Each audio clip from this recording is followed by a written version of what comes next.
Welcome back خواتین و حضرات. ہم گفتگو کر رہے ہیں اردو افسانے پہ اپنے آئے ہوئے مہمان ڈاکٹر بلند اقبال سے. جی ڈاکٹر صاحب, بریک پہ جانے سے پہلے ایک گفتگو شروع ہوئی تھی کہ وہاں کے جو نوجوان لکھنے والے ہیں یا وہاں جو اردو نئی نسل جو ہے جو اردو کم از کم بولنا یا اب سیکھنا بھی, اگر لکھنا پڑھنا بھی شروع کر رہی ہے, بات ہو رہی تھی حوالوں کی, اشتہاروں وغیرہ کی. مثلا ہم نے بھی وہاں دیکھا اور آپ نے بھی وہاں دیکھا ہوگا کہ یہاں جو کلچر تھا, اب چراغ ہماری اردو شاعری میں بھی آ رہا ہے, تلوار بھی آ رہی ہے, کوس بھی آ رہے ہیں, سب آ رہا ہے. اب وہاں جو نئی نسل ہے اس نے تو نہ چراغ دیکھا نہ قندیل دیکھی, عجائب گھروں میں رکھ دیا گیا. عجائب گھروں میں بھی بہت مشکل سے نظر آتا ہے وہاں پہ, نہ وہ کوس جانتا ہے تو وہ تو میل اور کلومیٹرز جانتا ہے. اچھا, ہم نے یہ دیکھا کہ افسانوں میں یا نثر میں تو یہ جدیدی یا وہاں کی جو زمینی جو حقائق تھے اور جو وہاں کے مستعمل الفاظ تھے یا وہ تراکیب تھیں, استعارے تھے, وہ تو استعمال ہونے لگے. شاعری میں بہت کم لوگوں نے جرأت کی اور روایتی شاعری کرنے کی کوشش کی. لیکن اب کچھ جو نئے لکھنے والے آ رہے ہیں, وہاں ڈاکٹر خالد سہیل ہیں, اپنی نظمیں لکھتے ہیں, اس میں لگتا ہے کہ وہ زمین سے اپنے وہاں کی زمین سے جڑے ہوئے ہیں. آپ کے افسانوں میں بھی میں نے یہی بات دیکھی کہ آپ لگتا ہے کہ جہاں آپ رہ رہے ہیں وہاں کی زمین سے جڑے ہوئے ہیں. وہاں کے افسانے, وہاں کی ٹرمینالوجیز, وہاں کے استعارے بھی آ رہے ہیں اور وہاں کے مسائل بھی آ رہے ہیں جو کہ بنیادی طور پہ انسان کے داخلی خارجی مسائل تو ہیں, لیکن زمان و مکان سے تھوڑا سا فرق آ جاتا ہے ان میں. جیسے آپ کا وہ ہجرت کا کہ 18 گھنٹے میں جب ایک ہجرت ہوئی, 18 گھنٹے میں, جی, تو وہ پوری ٹرانسفارمیشن ہو گئی. بالکل. آپ کس طرح سے دیکھ رہے ہیں وہاں پہ اس قسم کی جو ادبی تحریک, تو نہیں کہوں گا لیکن ایک سوچ جو پروان چڑھ رہی ہے؟ میرا ادب اپنی جگہ ایک ادبی تحریک ہی ہے, اور اگر معاشرے میں تبدیلی کا ریزن نہیں بن پا رہا ہے تو غور طلب ہے کہ کیا ادب لکھا جا رہا ہے. اور پھر اگین یہ ایک بہت لمبی بحث ہے کہ ادب خاص لوگوں کے لیے ہے کہ عام لوگوں کے لیے. سوسائٹی میں تبدیلی نہیں آ رہی ہے تو تھنک اباؤٹ اٹ کہ کیا لکھا جا رہا ہے جو تبدیلی کا سبب ہی نہیں بن پا رہا. صحیح. اب رہی بات یہ کہ 21ویں صدی میں جو ادب لکھا جائے گا, کیا وہ منشی پریم چند کی جیسا ادب لکھا جائے گا, یا امریکہ اور کینیڈا میں جو ادب لکھا جائے گا, کیا وہ میں نام نہیں لینا چاہتا اور اس کو یقیناً غلط معنوں میں نہیں لینا چاہیے کہ شکارپور اور ایسی جگہوں پر جو بہت چھوٹے علاقے ہیں ہمارے پاکستان کے, وہاں کے آدمی کے لیے لکھا جائے گا, یہ بات غور طلب ہے. لیکن ایسا ضرور لکھا جائے جو وہاں کے لوگوں کے لیے روشنی کا سبب ضرور بنے. ہاں, مگر کوئی سلیوشنز ہوں. جی, مطلب اکثر جیسے میں نے ابتدا میں عرض کیا تھا کہ کچھ ایسے ہمارے لکھنے والے تھے جو یہاں ہی لکھ رہے تھے اور وہ ہجرت کر گئے, لیکن وہاں بیٹھ کے جو ادب تخلیق کر رہے ہیں تو لگ یہ رہا ہے کہ وہ اب تک مزن کی یا نازبات کی شاعری کر رہے ہیں. وہاں کا کوئی حوالہ نہیں مل رہا, جبکہ آپ جیسے نئے لکھنے والے جو ہیں ان کی تحریروں میں ہمیں وہاں کا حوالہ مل رہا ہے, جو شاید یہاں اجنبی ضرور ہوں. ضرور, شاید میں نے لفظ شاید اس لیے استعمال کیا کہ آپ کے افسانوں میں مکمل یہ نہیں ہے کہ اگر کینیڈین سوسائٹی میں ایک آدمی نہیں رہتا تو وہ اس مسائل کو سمجھ نہ سکے. آپ نے تو بات ہی بالکل مختلف, میوٹیشن آپ کا افسانہ ہے. یہ آپ کا تناظر آپ کا ماشاءاللہ بنتا ہے کہ آپ ایک پریکٹسنگ میڈیسن ڈاکٹر بھی ہیں. اچھا, لیکن اگر اسی جینز کے اس سارے گورکھ دھندے کو اگر آپ اپنے میڈیکل ٹرمینالوجیز میں لکھتے تو یقیناً وہ مجھ جیسے لے مین کی سمجھ میں نہیں آتا. لیکن مجھے وہ خوبصورت اس لیے لگا کہ مجھ جیسا لے مین جو ان ٹرمینالوجیز سے اتنا واقف نہیں تھا, نہ اس جینز کے گورکھ دھندے سے واقف تھا, آپ نے مجھے واقف کرا دیا. اب یہ شعوری کوشش تھی یا غیر شعوری کوشش؟ یہ شعوری کوشش تھی. شعوری کوشش. اس میں آف کورس آپ کا سب کانشیس تھا, لائک میرا سب کانشیس ڈیفینیٹلی تھا.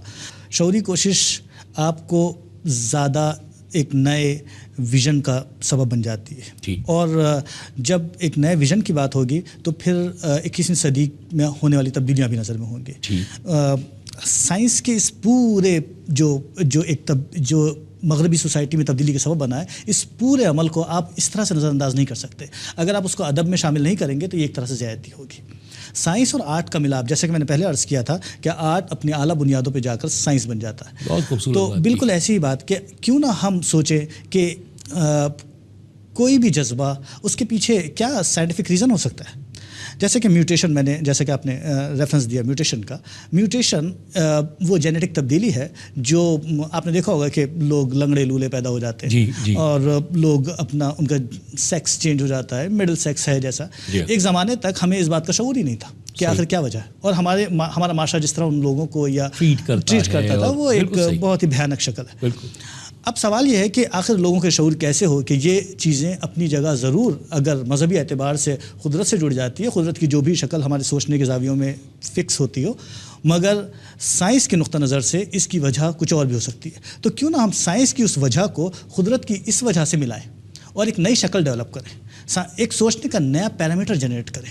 یہ ایک بہت ہی سائنٹیفک آرٹ ہوگا جو میرے سمجھ میں آئی بات. بالکل. تو میں نے اسی کو میوٹیشن میں کور کرنے کی کوشش کی ہے. اچھا یہ بتائیے کہ مغرب میں رہتے ہیں آپ، اور وہاں جو اطلاعات آتی ہیں خصوصاً 9/11 کے بعد جو ایک صورتحال بنی ہے خصوصاً مسلمانوں پہ جو بنی ہے، اب اس میں وہ جو ایک 1967-68 کی ایک پرانی برطانیہ سے وولورہیمپٹن سے پاول کی ایک تھیوری چلی تھی کلیش آف سویلائزیشنز کی، وہ کہیں کچھ امریکن خود ساختہ دانشوروں نے پکڑ کے اور اس پہ کتابیں بھی لکھنی شروع کر دیں، اور عام آدمی اب یہ سوچتا ہے کہ یہ کلیش آف سویلائزیشن ہے.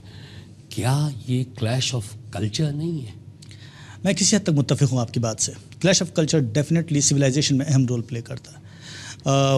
کلیش آف کلچر ایک چیپ لیول کے اوپر پاکستان میں ہوا جس کی شکل آپ کے سامنے ہے. ٹھیک ہے، مجھے کہنے دیجئے، بہت ممکن ہے میری بات آپ کو بری لگے، مگر یہ سچ ہے کہ پاکستان میں جو بے ترتیبی نظر آتی ہے، جو ممکن ہے پاکستان کے لوگوں کو نظر نہیں آتی، اس لیے کہ پاکستان کے لوگ پاکستان میں ہیں. اگر وہ پاکستان سے باہر رہ کر ایک بار پھر پاکستان میں شفٹ ہو جائے، یہ پورا پورا ایک مائگریشن دوبارہ کر لیجیے، تو انہیں شاید سمجھ میں آئے کہ ہمارے ساتھ کیا پرابلمس ہیں اور کیا وجہ ہے کہ ہمارا کلچر، ہماری شکل یہ بن گئی ہے. کلیش آف کلچر تھا، کلیش آف ایون ریلیجن تھا، اس لیے کہ وہ ایک مذہب میں بہت سارے مذاہب ہیں. ہمارے اسلام میں بہت سارے مذاہب ہیں. شاید شیعہ، سنی اور یہ دوسرے میں نام نہیں لینا چاہتا، آپس میں اتنی زیادہ نفرت کرتے ہیں جتنی شاید عیسائی بھی مسلمانوں سے نہ کرتے ہوں یا مسلمان بھی عیسائی سے نہ کرتے ہیں. یہ بہت بڑی ٹریجڈی ہے، بہت بڑا عالمیہ ہے یہ. جی، پاکستان کا تجربہ ہمارے سامنے ہے. یہ کلیش آف کلچر ہے. اور آپ نے بجا فرمایا کہ کلیش آف سویلائزیشن کس شیپ میں. سویلائزیشن یا اگر سچی بات تو یہ کہ بینگ اے رائٹر اگر آپ سوچیں، یا ضروری نہیں ہے رائٹر ہونا بھی ہے، اور آئنسٹائن کا دماغ ہونا بھی ضروری نہیں، اس کے لیے کوئی بہت بڑا سائنسدان کا دماغ ہونا بھی ضروری نہیں. ایک سیڈو سویلائزیشن ہے جو پوری دنیا پہ چھائی ہوئی ہے، اس پورے پلانٹ پہ چھائی ہوئی ہے، اور وہ سیڈو سویلائزیشن کے پیچھے یقیناً کلیش آف کلچر ہوا ہے. آپ اس کی ٹرم ضرور چینج کر لیجئے، لیکن دبے ہوئے معنی پہ ضرور غور کیجیے گا کہ کس طرح سے یہ گلوبلائزیشن کے فنومنا میں کلیش ہو ہی رہا ہے. اور پھر یہ جو پولیٹیکل جو بھی ایک زون بن گیا جس کے پیچھے ریلیجن اپنا ایک رول پلے کر رہا ہے، وہ کس طرح سے اس پورے کانسیپٹ کو ڈیمیج کر رہا ہے. ایک نئی نسل بن رہی ہے صحیح ایک طرف، اور ایک نئی نفرت بھی بن رہی ہے دوسری طرف. صحیح. تو یہ فہم اسلام یا فہم شریعت کچھ لوگوں نے اس کو جو بڑا محدود کر دیا ہے. مغرب میں نے یہ دیکھا کہ ہماری نئی نسل، ایک تو پروپیگنڈا تو ہے ہی، اوپر سے پھر کہیں کوئی دہشت گردی کی واردات ہو گئی، کچھ ہو گیا تو وہاں کوئی نہ کوئی مسلمان ملائن ضرور ہو گیا. یہ ہماری نئی نسل مذہب کے حوالے سے اپولوجیٹک نہیں ہوتی جا رہی وہاں پہ؟ ہاں، یہ ایک بڑی تشویشناک بات ہے. اس کی وجہ میرا خیال ہے یہ کہ ہم مذہبی طور پہ بھی تربیت یافتہ نہیں ہیں جس طرح سے ہم اور معاملوں میں تربیت یافتہ نہیں ہیں. تو یعنی ضرورت اس بات کی ہے ہمیں تربیت یافتہ ہونا ہے. مذہب کا وہ جو ایک فلسفیکل پہلو ہے جو آپ کو how to be a good member of the society سکھاتا ہے، آپ سمجھ رہے ہیں کہ وہ ابھی تک کانسیپٹ واضح نہیں کیا ہے ہمارے ان مذہبی دانشوروں نے یا ہمارے ہرگز نہیں کیا. یہ ایک بڑی تلخ سچائی ہے کہ ہمارے مذہب کو سب سے زیادہ ہمارے ہی مذہب کے سو کالڈ علماء نے نقصان پہنچایا ہے، اور یہ ساری دنیا جانتی ہے. اس میں کوئی ڈھکی چھپی سیکرٹ کی بات نہیں ہے. ہم چاہے کتنا ہی روکنا چاہیں، سائنس اس سارے جو بھی بھیانک تلخ حقیقت ہے اس کو بری طرح سے سامنے لے آتی ہے. سوچنے والا ذہن جانتا ہے کہ ہم نے مذہب کو کتنا نقصان پہنچایا ہے، ہم نے مسلمان ہونے کے ناطے اپنے مذہب کو کتنا نقصان پہنچایا ہے، اور ہمارا مذہب کن پیرامیٹرز کا تھا، ہم نے اسے کتنا لمیٹڈ کر دیا ہے. ہم نے سب سے زیادہ اس کو ڈیمیج اس طرح سے دیا کہ ہم نے ایک انتہائی تیسرے ذہن کے آدمی کی سپرد کر دیا اپنے مذہب کو. جی بالکل، آپ نے صحیح فرمایا. ہمارے ایک دوست ہیں، دانشور ہیں، صحافی ہیں، انہوں نے اس کی مثال ایسی دی تھی. انہوں نے کہا کہ مجھے اگر اپنے بچے کو اگر فزکس کی ٹیوشن پڑھانی ہوتی ہے تو میں ایک بہترین استاد کو ڈھونڈتا ہوں، اور فیس زیادہ بھی دینی پڑتی ہے تو دیتا ہوں، یا کیمسٹری پڑھانے کے لیے کسی کیمسٹری کے